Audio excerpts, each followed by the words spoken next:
In today's video, I'm going to teach you how to create email aliases in Google Workspace. By the end, you'll know exactly where to click and what to watch for, so messages sent to an alternate address land neatly in the right inbox. An email alias is simply an additional email address that delivers to the same user. It's perfect for role-based addresses like support or sales, seasonal campaigns, or handling name changes without disrupting existing mail. First, go to the Google Admin Console. You'll need to be signed in with an account that has the proper admin privileges to manage users. If you don't see the options I mentioned, your role might be restricted, so check with your organization's super admin. Once you're in, you're working at the organization level, so changes you make here affect users across your domain. Next, open Directory and then choose Users. This is where all managed accounts live.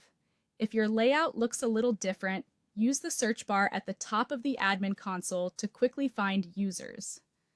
Now select the user who should receive mail for the new alias. Think about who needs to own that address day to day. If your organization uses multiple domains, glance at the user's primary domain so you know which domain you'll attach to the alias.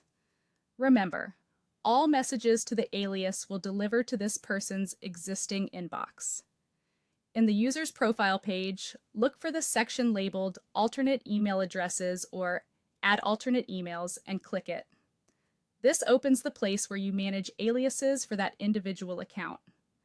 Type the alias you want to add. Keep it simple and professional. Aliases can include letters, numbers, periods, and hyphens, and they must be unique across your organization. If you have multiple domains, choose the correct domain from the drop-down so the alias matches where you plan to use it. You can't reuse an address that already belongs to a user, group, or another alias. As a planning tip, Google Workspace supports multiple aliases per user, so you can centralize several addresses for one person without creating extra accounts. Finally, click Save. Changes usually take effect quickly, but they can take a little time to propagate across Google's systems.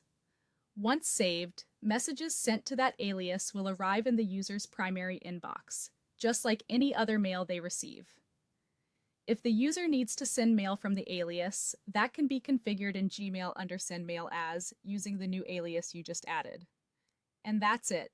You've created a clean, manageable email alias in Google Workspace, ready to use.